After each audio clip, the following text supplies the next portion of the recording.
required for aircraft to display. The differing color and pulses also do not match any known police or military vehicles. I'm not sure we'll ever be able to back out exactly what's going on. Could these spheres, seen 500 miles apart, be the same object or group of objects? At the beginning of the first Terrell Copeland sequence, we are seeing a single point, and that looks something like the Michael Lee Hills. Side by side, Terrell and Michael's videos both clearly display single-point orbs of light. Their basic appearance and movement are similar, but the camera techniques and shooting conditions are vastly different, making further comparisons difficult to make. I think I'm seeing some of the same color fringing effects and perhaps some of the same defocus effects. The information contained in the footage is so low. Even with state-of-the-art processing, I'm not sure we'll be able to extract enough information to really tell definitively what these are. Bottom line is it's very hard for these sort of consumer-grade video cameras to take quality images in these conditions. The team must now look into a new angle of comparison for Terrell and Michael. They seize on perhaps the very best scientific comparison left, Terrell's blood condition. The team brings both Michael and Terrell to Boston to determine once and for all if there is a link between these two alleged contactees. The tests are in. There is an abnormality here. And the final analysis reveals a remarkable connection. It looks like what you're looking for, you found. After investigating the claims of two independent contactees, Terrell Copeland of Suffolk, Virginia, and Michael Lee Hill of Cleveland, Ohio, the team has reassembled in Boston for the final step in the investigation. The team breaks into two groups to bring their subjects to the hospital. Terrell is scheduled to undergo a thorough examination led by one of the leading doctors in the cardiopulmonary field, Dr. David Systrom. We're at Massachusetts General Hospital. We're meeting with Dr. David Systrom, who's the director of the Cardiopulmonary Exercise Laboratory. Terrell has a history of an elevated level of the enzyme creatine kinase in his blood, a rare disorder that is usually indicative of muscle damage. But how does it relate to alien contact? The team is looking to see if the enzyme is still present today, and for an explanation if it is, one that Terrell's military doctors could not provide. Dr. Systrom has set up a series of tests for exactly this purpose. This particular test is a pretty good one at saying, A, are you normal or not compared to people of your age and your body size? A lot of times with disorders of muscle and heart and lungs, we'll only find abnormalities with the stress of exercise. We'll take them up until he can't go any further, and then we hope to get some answers at peak exercise.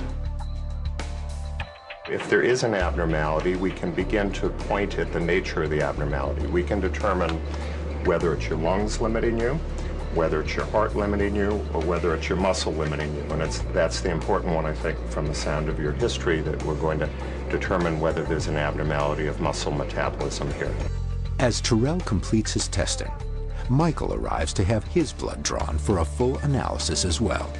Shortly before we investigated your case in Cleveland, we went out to visit a young ex-Marine in Virginia who's also experiencing UFO sightings, and the video that we've looked at seems very similar. Wow. However, Terrell, the other gentleman, has a rare blood anomaly. Right. So seeing as how you are experiencing UFOs and visitation, we think that you may also have some kind of blood anomaly. We're going to get Michael Lee Hill's blood tested as well. And if he has high levels of the enzyme CK, that could be the real key to this case. The interesting thing today is that we have an elevation of the creatine kinase again. But the peculiar thing now, if we're 7 to 8 years out, for it to persist is most unusual. Normally, elevation of creatine kinase is a sign of muscular injury. For it to have persisted in Terrell's blood for this long suggests that there is another problem altogether. I'm wondering if the one patient and Terrell Copeland's blood, what you found either similar or dissimilar about their tests. There was a marker of generic inflammation, not specifically of the muscle, that was abnormally elevated. Both tests show that Terrell and Michael have an elevation of the enzyme in their blood. I think that's as far as I can take it in terms of comparisons. Though the doctor will not speculate if there's a connection between the elevated levels in the two blood samples or what the source of the anomaly could have been, both Terrell and Michael have the elevated enzyme in common. With these surprising results in, the team decides it's time to bring Terrell and Michael together for the very first time. Both of you are not abductees, you're contactees. Very unique. I've seen different crafts, different shapes, sizes. A lot of times I know they're out because whenever I feel this, it's not an energy that you can hear, but you can feel it. And I know that they're out. I think it's some type of communication. Every year it's kind of progressed where they've got closer and closer. I truly believe that that's what all this is leading to, a meeting with biological entities. You have no doubt that something's in communication with you because it will grow to the point where it'll take all doubt away. Now that Terrell and Michael have discovered they share similar experiences of contact, the team reveals the astonishing results of their tests. We found something pretty interesting. In both cases, you have an elevated level of CK, or what's called creatine kinesis. Terrell, in your case, because we were able to do those cardiopulmonary tests, Dr. Sistrom felt this elevated level of CK was directly related to your muscle tissue. Mike, in your case, he didn't have enough information to know what the source of your elevated CK was. He just figured it was a more general sort of systemic elevation. Perhaps you could share some kind of common, unusual physiological trait in your blood. Didn't this just prove that? I mean, It tells me that were I to do any kind of medical testing on self-described contactees, I would certainly look for that as a marker to facilitate a certain level of contact. Bill, that would be a pretty interesting experiment. If we collected together a dozen or 2 dozen abductees and tested their CK level, which is easy enough to do just with a simple blood test, it would be pretty interesting to find that if across all 12 or 24 people that was present, that would be pretty compelling. To find out that he shares some of my experiences, even some of my blood characteristics, that's just phenomenal. There are some really interesting connections between the cases of Michael and Terrell. I just don't know if we're looking at just UFO sightings or if these guys have actually made alien contact. Some of the video footage looked like it might have some similarities. Maybe they were looking at the same thing.